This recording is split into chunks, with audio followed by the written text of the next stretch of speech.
或许 99% 的人都没看过这部治愈神作《亲爱的法兰基》。很多人说这部电影太淡，淡到没有高潮，可就是这种平淡却像水一样漫过心头，让你在不知不觉中泪流满面。豆瓣上仅仅有70条影评，却条条高分。有人说这部电影治愈了自己不幸的童年，也有人说这部电影让自己想起了母亲的模样。它是那种明明没有一句我爱你，却把母爱讲到了极致的电影。如果你最近时常陷入焦虑，静不下心来，那么不妨来听一听这部《亲爱的法兰基》。他在翻报纸时，突然看到一则寻人启事，找的竟然是自己。顺着线索找过去，发启事的人是前夫的姐姐。姐姐告诉他，你前夫快不行了，临死前就想见你和儿子最后一面。可一想起前夫动手打人的样子，丽兹还是怕得不行。她没有马上答应，而是打算自己先去探探那个男人的底。第二天，她去了医院。刚开始，男人还为以前打人的事道歉，可一发现儿子没跟来，他转眼就翻脸了。I want to see my son!I'm his father. I've got rights. I've got rights. I'm his father. You're not his father.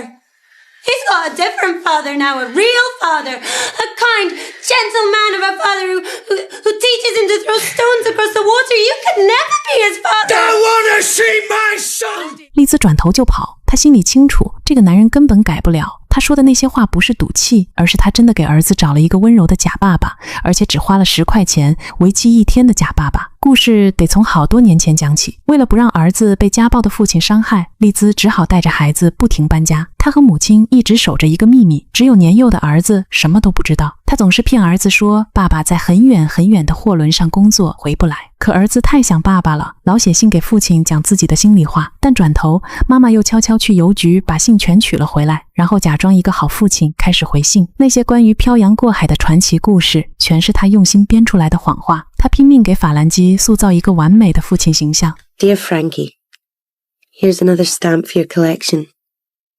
This one's a real beauty. The Queen Mary. They don't build them like that anymore. ACC 号本来是母亲随口编出来的名字，可谁能想到现实里还真有一艘叫这个名字的货轮，这给后面的故事埋了个伏笔。法兰基的耳朵是后来才听不见的，但他很聪明，还得过唇语比赛的冠军。只要面对面跟他交流，他就能像正常人一样看懂对方说的话。母亲把他送进了学校，对法兰基来说，转学早就习惯了。地理是他最喜欢的课，因为信里的父亲总会提到很多地方。同桌故意捉弄他，在桌上写下聋子男孩几个字，可法兰基心态很好，不但没生气，还把同桌写的错别字给改了过来。 I've made a friend. His name's Ricky Monroe.放学后，法兰基总爱在走廊里待一会儿，看墙上那些好看的珐琅瓷砖，瓷砖上画的游轮好像就是父亲信里常提到的那艘。这天，同桌来他家玩，没一点规矩，到处乱看，眼睛盯上了那把小刀，还有法兰基收藏的父亲航线图。没想到第二天，李基突然拿出一张报纸，打开一看，竟然是 ACC 号游轮下周1到港的消息。法兰基默默把报纸收了起来，他心里很激动，但父亲从没在信里提过这事。同桌跟他打赌，赌他父亲根本不会来。如果李基赢了，小刀和邮票就归他；如果李基输了，自己收藏的足球卡就给法兰基。虽然心里很不情愿，法兰基还是答应了赌注，因为他也真想见父亲一面，但他实在没底。那个在信里亲热地叫他亲爱的法兰基的父亲，那个勇敢高大、见多识广的父亲，到底会不会来看他呢？法兰基又给父亲写了封信，求父亲在邮轮停靠的时候能抽空回来一次，哪怕就1次。外婆看到外孙的信，知道女儿又要搬家了，她劝女儿该把真相说出来了，一直这么瞒下去不是办法。可丽兹想了又想，还是决定继续编这个谎。这天晚上，丽兹好好打扮了一番，招摇地去了酒吧，想找个合适的男人帮忙假扮1天法兰基的父亲。可他太过惹眼的举动，却让他受尽了屈辱和白眼。 Hope you're no rotten, sweetheart. We don't do deals on here. 那些男人投来不怀好意的目光，他才反应过来自己干了一件多蠢的事。那一刻，他真想找个地缝钻进去，酒一口没喝，就慌慌张张跑出了酒吧。丽兹来到海边的长椅旁，这一刻他显得那么无助又彷徨。这么多年他一直在逃，心里的苦闷却像影子一样甩不掉。以前的自己好像早就死在了遥远的过去，只剩这具累垮了的身体。他就这么静静地坐着，一直坐到天亮。楼下商店的老板娘发现了他，老板娘是个好心肠的女人，知道丽兹的情况后，不但给他找了份兼职，现在还热心帮他他物色合适的父亲。没过多久，老板娘就写下一个号码，丽兹赶紧约见了那个男人。他高大帅气，看起来简直就是法兰基父亲最合适的人选。随后，丽兹开门见山，拿出一叠信封，都是他跟儿子这些年往来的信。丽兹没想到自己瞎编的那艘船居然真的存在，为了不让儿子失望，丽兹只好出此下策，给儿子找个假父亲。说完这些后，丽兹又拿出法兰基的照片，希望眼前这个男人能多了解一些，免得见面时露馅。更巧的是，这个男人正好是个船员，下周一就要出海。他很爽快地答应假扮法兰基的父亲，这个角色对他来说再合适不过了。可就在父子即将见面的这天，法兰基不见了。丽兹要出门找儿子，对这里更熟悉的老板娘让他留下，并保证一定把法兰基找回来。没过多久，老板娘在高山上找到了他，可能是怕父亲不会来，法兰基就躲在那里望着海边。可半小时过去了，他们还没回来。丽兹猜测法兰基一定去了港口，甚至可能已经上了那艘船，但男人却说He won't go on that ship. How do you know what he would do? You've not even met him. He doesn't want to spoil the surprise. 话才说完，门铃就响了，外婆赶紧跑去开门。丽兹反复叮嘱母亲千万别说漏嘴。外婆虽然信不过这个突然冒出来的陌生男人，但她更不想让外孙失望。接着，丽兹把谈好的报酬分了一半给男人。法兰基被人带了回来，这么多年，他终于见到了信里那个既熟悉又陌生的父亲。法兰基一时愣在那里，不知该说什么。男人先开口跟他打了招呼 Hello, Frankie. You got big. 他把所有信件都仔细看过了，对彼此聊过的内容记得很清楚，还细心准备了一份礼物，一本海洋鱼图鉴。丽兹没想到这个男人会这么用心，虽然信里从来没提过，但他从字里行间读懂了法兰基的兴趣。法兰基终于放下所有戒备，紧紧抱住了眼前的父亲。男人有点手足无措，但还是把手轻轻放在法兰基背上。丽兹拿来相机，说要拍下同桌的表情。这场赌局也是时候结束了。法兰基带父亲来到球场，里基看到他的第一眼，丽兹就按下快门，拍下他脸上的表情。里基心里虽然很不服气，但还是遵守约定，把足球卡全交了出来。法兰基看向父亲，父亲教导他说 No, bet's a bet. You won it fair and square. 有了父亲的陪伴，法兰基好像被注入了无穷的力量，成了球场上的守护神。踢完球，两人来到餐厅，法兰基拿着菜单看了很久也没点菜，好不容易点好了，他又兴奋地要来纸笔，跟老板娘炫耀，旁边坐的是他父亲。老板娘当然心里有数，因为男人就是她找来的。丽兹远远看着，多希望这一切都是真的，但她更怕儿子会被男人带走。男人带法兰基离开餐厅，丽兹不放心地跟了上去。三人来到码头，她害怕法兰基被人拐走，可男人只是带她看了一眼那艘在信里提过无数次的轮船。他们以船为背景，拍了张合影，丽兹悬着的心这才放了下来。接下来的时间里，男人用心陪着法兰基，法兰基用来打水漂的石头都不合适，男人就捡来一块水漂冠军石，法兰基接过石头，等父亲转身走开后，他悄悄把石头放进了口袋，因为是父亲给他的，一块看似不起眼的石头，对他来说却无比珍贵。他们在浅滩上尽情奔跑，一起去了水族馆，看神奇的海马，幸福的时光总是很短暂。把法兰基送回家后，男人想带法兰基体验1天3口之家的生活，因为船周一才开。丽兹虽然不太情愿，但看到儿子对父亲的渴望，还是勉强答应了。男人离开前，丽兹把另一半报酬给了他。睡觉前，法兰基躺在自己的小床上，把玩着父亲送给他的石头。外婆看到后，轻轻走过来，坐在床边，陪他一起回味这段短暂却美好的亲子时光。Did your daddy give you that? It's a beauty. That should really fly.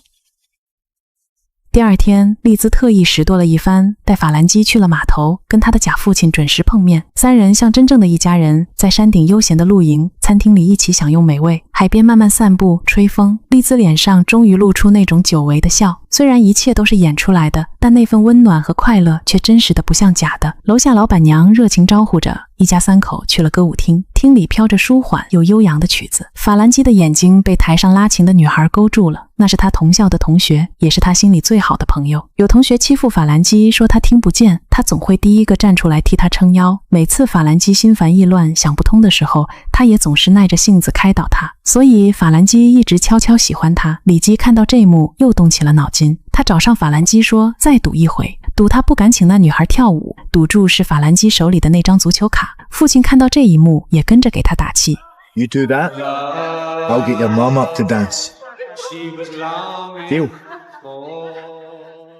就这样，法兰基起身朝女孩走过去，男人也牵起丽兹的手走进舞池。可等他俩准备好跳舞时，法兰基却转身躲到了一边。看到妈妈那副样子，法兰基心里特别满足，他笑了，因为他清楚妈妈一直盼着有个骑士出现，帮他赶走生活的灰暗，带给他长久的安心和快乐。醉人的旋律在空气中慢慢流淌，彩灯一闪一闪，把舞池照得像梦一样。丽兹被眼前这个男人深深迷住了，她也久违地尝到了那种轻松又浪漫的滋味。随着灯光渐渐变暗，一种说不清的感觉在两个人之间悄悄弥漫开来。回家路上，男人终于忍不住轻声问了句：“法兰基的父亲为什么走了？”但事实上，离开的不是法兰基的爸爸，而是丽兹自己。这些年来，他一直带着法兰基躲着亲生父亲，因为法兰基的听力问题正是那个男人动手打的。男人很理解丽兹的做法，也认同她是个了不起的母亲。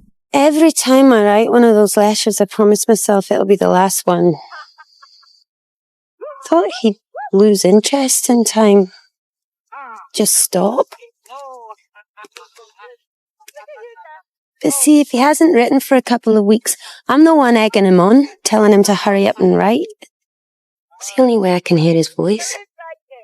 到家时，法兰基已经睡着了，男人轻手轻脚把他抱到床上。他想在走之前跟法兰基说声再见。等丽兹退出房间后，男人静静坐在法兰基床边。没想到沉睡的法兰基突然醒了，他知道眼前这个爸爸很快又要离开。法兰基竟然开口问了一句 Yeah, coming back?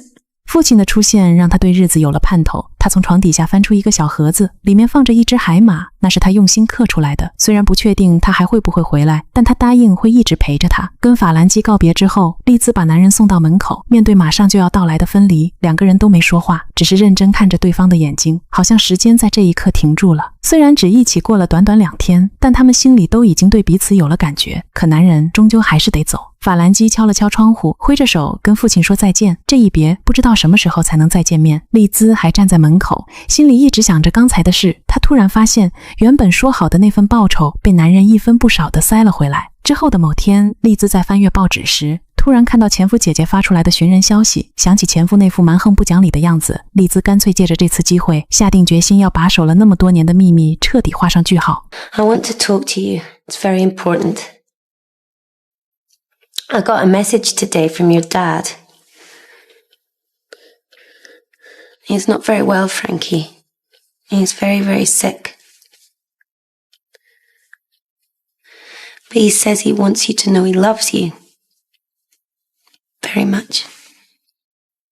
听到这个消息之后，法兰基悄悄回到自己房间，亲手给父亲画了一幅海马，那是他和父亲之间最深的一段记忆。在前夫人生最后一天，丽兹把那幅画带了过去，还顺便拿上了法兰基的照片，也算帮前夫了却了临终前的一个心愿。几天后，报纸上登出了前夫去世的消息，丽兹轻声把这个消息告诉了法兰基，他心里守护了好些年的那个秘密，也终于在这里落下了帷幕。后来，丽兹去邮局清空信箱，以后再也不会有信件寄来了。可她完全没想到，邮箱里面居然还躺着一封信。回去的路上，丽兹拆开了那封信，映入眼帘的是儿子和他那个假爸爸的合照，信上写着法兰基这段时间的学习进展，还提到他用那颗石子打了水漂，以及他把那张对他特别重要的地图收了起来。让丽兹感到意外的是，原来儿子早就看穿了一切。My dad, Marilda, he's been sick. I think he's been sick for a long time. Ma never said anything, but I just knew. And last week, he died.